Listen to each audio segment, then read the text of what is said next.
Eu imploro. Deixo você fazer, mas salve meus filhos.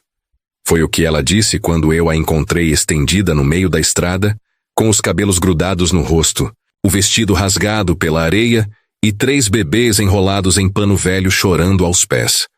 A princípio achei que fosse ilusão, miragem das 6 da tarde quando o sol queima até o pensamento, mas à medida que me aproximei, o cheiro de sangue e leite seco tirou qualquer dúvida. Ela não parecia ter forças nem para abrir os olhos, mas falou mesmo assim, como se tivesse decorado a frase a vida inteira só para soltar naquela hora. E foi o tom da voz que me travou. Não era provocação, nem desejo.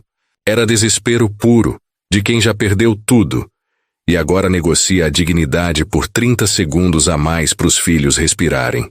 Desmontei do cavalo devagar, os olhos varrendo a paisagem, mas ali só tinha pedra, espinho e um silêncio que incomodava. Me ajoelhei perto, tentei falar, mas ela só repetia as mesmas palavras com a boca rachada e a respiração fraca. Dei um pouco d'água, limpei o rosto dela com meu lenço, e só então reparei o corte na lateral da barriga. Era fundo e antigo. Não ia fechar sozinho. Ela já sabia. Os bebês, quietos demais, se encolhiam nos panos como se soubessem que o tempo deles também era contado. Perguntei quem tinha feito aquilo, mas ela não respondeu. Só murmurou que foi deixada ali por homens que acham que mulher é mercadoria e que os filhos nasceram antes da hora, num curral. Disse que um deles riu enquanto amarrava ela no cavalo. Outro cuspiu. O terceiro só olhava, calado. Foi ele quem trouxe ela até esse trecho da estrada e a largou com os 3 pequenos como se largasse um saco de vísceras. Eu podia ter ido embora. Podia fingir que não vi. Mas alguma coisa na forma como ela me olhou quando segurou a mão do filho e depois soltou, me fez entender que eu não tinha mais escolha. Peguei os bebês, enfiei o lenço dentro da ferida para estancar o sangue e disse sem saber se era promessa ou ilusão: eles não vão morrer aqui. Ela disse que o nome dela era Clara, mas falou baixo, quase como se não quisesse que o mundo soubesse. Estava encostada numa pedra, a respiração fraca, os olhos mais fundos que poço seco. O sangue tinha parado de escorrer, mas a cor da pele já anunciava o que ela não dizia. Eu improvisei uma pequena sombra com o poncho. Ajeitei os bebês o melhor que consegui. Enrolei cada um em pedaço de tecido limpo da cela. Um deles abriu os olhos, mas não chorou. O outro tossiu fraco. E o terceiro só respirava. Ela os observava como quem tenta decorar o rosto de um sonho prestes a acabar. Você tem família? Perguntei. Ela fez que não com a cabeça. Tinha, mas quando descobriram que eu estava com filho e não quis dizer o nome do pai, disseram que eu era vergonha. Me amarraram no estábulo até nascerem. Depois me venderam. Mas o homem não me quis com 3. Mandou os capangas resolverem. Ela falou tudo isso sem raiva, sem lágrima, como quem já aceitou que viver dói.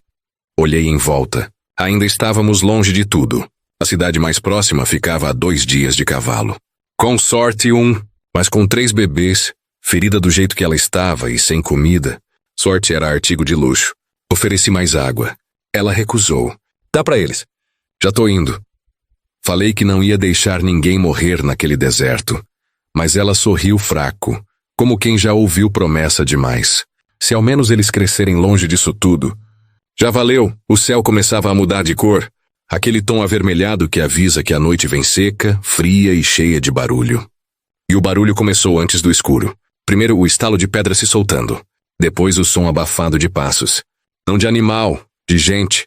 Peguei a espingarda devagar. Coloquei os bebês mais perto do cavalo. Clara segurou meu braço. Se for eles, não reage. Eles só querem terminar o serviço. Não vão mexer com você se não me reconhecerem. Não reconhecerem? Perguntei. Ela respirou fundo, a voz baixa, quase uma confissão. Um deles é pai desses meninos. Mas não sabe. Só me usou e esqueceu. Se te ver comigo, vai te matar por me olhar como homem. O som dos passos foi crescendo no meio da poeira. Ritmado, certo, como se o desgraçado estivesse contando cada pegada, até chegar no ponto exato de matar. Clara segurou meu braço e tentou levantar, mas o corpo dela não respondia mais. Os olhos, sim, estavam vivos demais. Aquele tipo de vivo que vem quando se sabe que é o fim. Me adiantei, me pus de pé entre ela e o vulto que vinha se formando na borda da luz. Um homem alto, magro de ruim, com barba rala e o olhar de quem já quebrou dente só por olhar torto. O chapéu dele era velho, afundado na testa, e a mão direita vinha solta, balançando do lado do corpo como se pesasse menos que o resto da consciência. Parou a uns 10 passos. Olhou para mim. Depois para os bebês que dormiam milagrosamente num silêncio que parecia armado. Quando viu Clara, deu um sorrisinho torto, desses que não chegam no olho. Sobreviveu então. A voz era baixa, arrastada, com veneno na garganta. Não falou mais. Só ficou ali parado, como quem espera que a morte peça licença. Eu não mexi na espingarda, só mantive o corpo entre ele e ela, a mão firme na madeira, o dedo perto do gatilho. Você conhece ela? Perguntei sem tirar os olhos dos dele. Ele assentiu, lento, quase entediado. Conheço mais do que devia. Ela era minha, até fugir com o que não era dela. Clara quis falar, mas tossiu sangue. Me abaixei, limpei a boca dela com o pano da cela. Ela sussurrou quase sem som. Ele não é pai. Só bicho. Eu encarei o sujeito de novo. Se tem briga, é comigo agora. Ela não levanta mais. E os filhos ficam. Ele riu. Não alto. Não debochado. Um riso curto, seco de quem já viu esse filme. Não quero ela. Nem os moleques. Só vim terminar o que começou. É minha obrigação. Deu um passo. A mão bateu de leve no coldre. Não puxou, mas avisou. Eu ergui a espingarda, lenta, sem susto.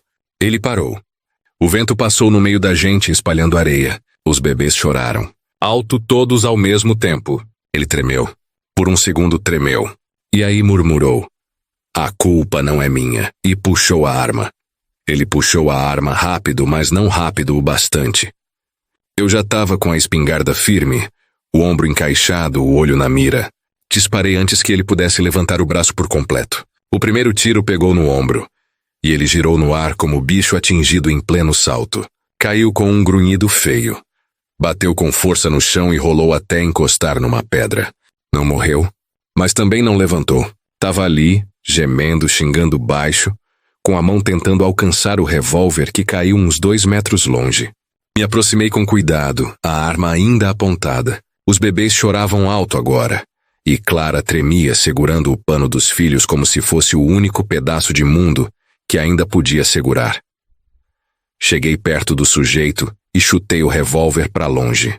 Ele tentou reagir, mas o buraco no ombro falava mais alto. Sangue escorria por baixo da camisa suja, manchando a terra seca. Acaba logo, ele sibilou. Faz o que tem que fazer. Eu apontei a espingarda para o rosto dele, respirei fundo, mas não disparei. Olhei para o céu. O sol começava a sumir atrás das montanhas, tingindo tudo com aquela cor laranja de fim do mundo. Você devia morrer por isso, falei. Mas morte é pouco para quem larga a mulher com 3 filhos no chão. Ele cuspiu sangue, me xingou, riu como se não se importasse. E foi aí que percebi. Ele queria morrer. Queria que eu puxasse o gatilho e levasse com ele qualquer sombra de responsabilidade. Não dei esse gosto. Dei um soco. Só um, mas com a força de quem carregava a raiva de gente demais calada. Ele apagou. Caído, imóvel. Joguei ele de lado, peguei o revólver e joguei longe por cima da pedra. Voltei para Clara.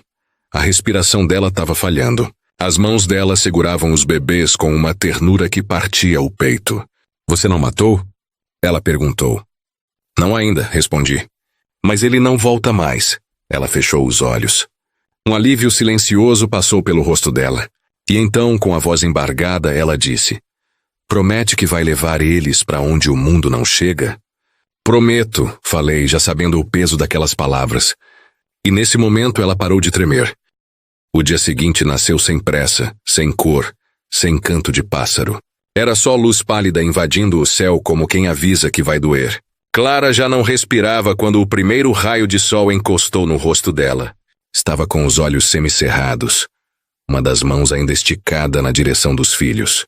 Não parecia em paz, mas parecia livre. E naquele mundo, liberdade já era mais do que muita gente recebia. Eu cobri o corpo com meu poncho.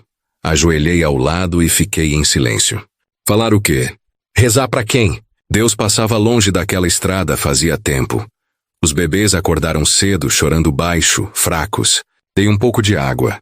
Ajeitei os panos, amarrei os 3 como pude com tiras de couro na sela, 2 na lateral, 1 preso contra o peito.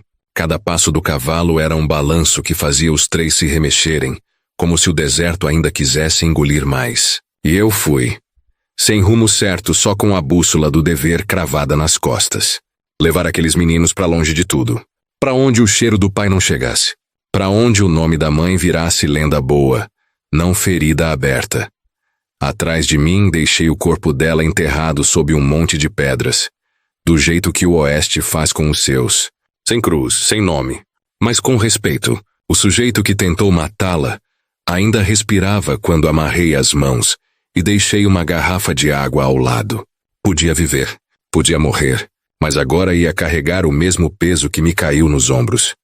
Andei até o 2º dia sem falar uma palavra, só ouvindo os choros intercalados dos meninos, sentindo o calor subir da terra como ameaça, e pensando onde, diabos, eu ia achar alguém para aceitar 3 recém-nascidos sem história. A cada vila que passava ao longe eu evitava. Não era hora de perguntas. Não era lugar de julgamento. Quando cheguei na entrada de um vilarejo com o nome apagado, uma mulher de avental sujo me viu com os bebês e arregalou os olhos. São seus? Eu respondi do jeito que um homem responde quando já cansou de explicação. Não ainda. Mas por enquanto sou tudo o que eles têm. A mulher que me abordou na entrada do vilarejo não era enfermeira, nem freira, nem parteira.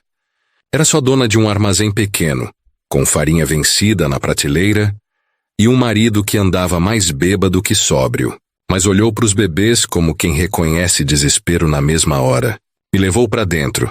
Afastou os sacos de milho, limpou o balcão com o avental e estendeu os braços como se tivesse esperado por eles a vida inteira. Eu hesitei. Ela percebeu. Não vou tomar. Só quero ajudar. Você tá no osso. Concordei com a cabeça. Entreguei o primeiro, depois o segundo, e o terceiro ficou comigo mais um tempo, grudado no peito, respirando fraco, como se quisesse ouvir meu coração por mais 1 minuto. A mulher se chamava Alzira. Tinha 50 e poucos, 3 filhos crescidos e enterrados em guerras que ela nunca entendeu. Eles me tiraram tudo. Talvez seja justo eu cuidar de quem o mundo tentou tirar de você. Eu falei pouco. Só disse que precisava deixar os meninos em lugar seguro e seguir. Ela não perguntou de onde eu vinha, nem porque os 3 não tinham mãe, mas pediu uma coisa: nomes. Eles precisam de nomes, mesmo que a gente só use quando for rezar. Fiquei em silêncio um tempo, olhando para os rostinhos encolhidos nos panos. Clara nunca me disse como queria chamar os filhos, mas eu lembrava da forma como ela dizia certas palavras, como olhava para os 3 como se visse coisas diferentes em cada um. O primeiro vai se chamar João, o segundo Bento e o último, engasguei um pouco. Vicente, nome do meu pai. Alzira sorriu com os olhos. Agora são gente. Agora tem futuro. Fiquei ali até o fim da tarde, ajudando a limpar, carregando sacos, organizando o canto onde os 3 dormiriam por enquanto. À noite, Alzira me deu sopa, me ofereceu pouso. Agradeci, mas recusei. O caminho ainda não tinha acabado. Do lado de fora, o céu estava cheio de estrela, mas sem paz. Eu sabia que o sujeito que larguei ferido podia ter morrido. Ou não. E homens como ele não esquecem. Eles cicatrizam por fora, mas por dentro continuam fedendo a vingança. Dei a última olhada na casa. E fui embora. Só com o que me restava, a dívida, o silêncio e a estrada.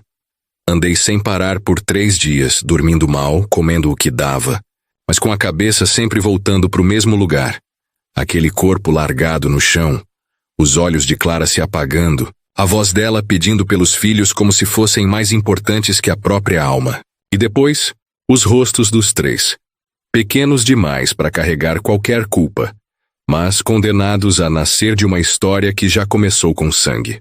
Tentei me convencer que tinha feito a coisa certa, que deixá-los com Alzira era o melhor, mas o silêncio da estrada não deixava esquecer. Tinha algo se mexendo por trás da poeira, e não era só vento. Cheguei numa cidade maior no fim do 3º dia. Um vilarejo com igreja, escola e cheiro de gente viva. Precisava trocar mantimentos, descansar o cavalo e fingir que o mundo ainda girava sem balas no caminho. Entrei numa estalagem. Pedi um quarto barato e uma refeição quente. O dono era falante, como todo homem que esconde medo atrás de conversa. Falou da chegada recente de forasteiros, gente estranha, mal encarada. Disse que estavam perguntando por um sujeito com espingarda velha, cavalo manco e 3 crianças. Na hora, meu sangue gelou. Perguntei se tinham deixado nomes. Ele disse que não, mas que um deles usava uma medalhinha com as iniciais JP. Reconheci. Era um dos capangas que Clara descreveu. O calado. O que nunca riu. O que só olhava. Se ele estava por perto, não era por mim. Era pelos meninos. Pela certeza de que não sobrou testemunha. Deixei a comida pela metade. Paguei adiantado e fui direto pro quarto. Olhei pela janela por horas. Ninguém apareceu. Mas isso só tornava tudo pior. Eles estavam esperando que eu levasse a ameaça direto para onde importava. Pros bebês. Pra Alzira. Pra casa pequena com cheiro de esperança. Eles queriam que eu guiasse o caminho sem perceber. Na madrugada, quando o barulho da cidade apagou e o mundo voltou a cochichar, escrevi uma carta curta, sem muito floreio. Se eu não voltar, os 3 são teus. Ensina a risar, mas mais ainda a desconfiar. E nunca diz quem era a mãe. Deixei com o estalajadeiro. Subi no cavalo e virei a rédea de volta pro inferno. Voltei pelo mesmo caminho, mas o silêncio era outro. Não era o silêncio de antes, de paisagem e poeira. Era silêncio de emboscada, de coisa errada à espreita. A estrada parecia quieta demais. A luz do sol batia torta, como se já soubesse o que ia acontecer. Cheguei perto do vilarejo de Alzira ao entardecer. O armazém estava com a porta entreaberta, mas não havia ninguém no balcão. Desci do cavalo com o coração batendo como tambor de guerra. Dei 3 passos e vi a sombra. Um vulto sentado na cadeira da varanda, mexendo com a ponta da bota numa folha seca. Era ele, o calado. O tal do JPA ao lado dele, outro sujeito, de rosto inchado e olho roxo. O terceiro devia estar por perto. Eles não me olharam de imediato. Só depois de eu colocar o pé no primeiro degrau da varanda. Sabíamos que ia voltar, disse o da bota. Homem que leva 3 filhos que não são dele, carrega culpa demais para dormir tranquilo. Olhei em volta, tentando ver se Alzira estava viva. Ou se os bebês ainda estavam dentro. A janela do quarto estava fechada. A cortina imóvel. Nenhum som, só o ranger do vento.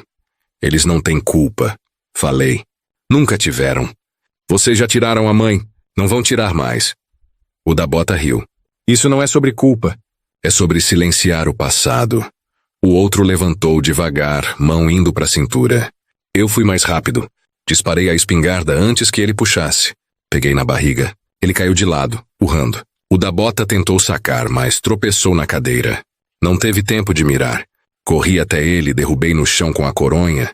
Chutei o revólver para longe. O terceiro apareceu atrás da porta, mas não atirou. Era só um garoto. Mal barba no rosto. Me olhou como se pedisse desculpa antes mesmo de falar. Não quero isso. Me obrigaram. Peguei a arma dele e mandei correr. Ele obedeceu. Entrei no quarto. Alzira estava com os 3 no colo, sentada, imóvel, mas viva. Chorando em silêncio. Ela sabia. Sabia que eu ia voltar. Sabia que promessa no deserto se cumpre. Me ajoelhei. Toquei a cabeça de cada um dos meninos. Agora sim, falei. Agora vocês estão livres.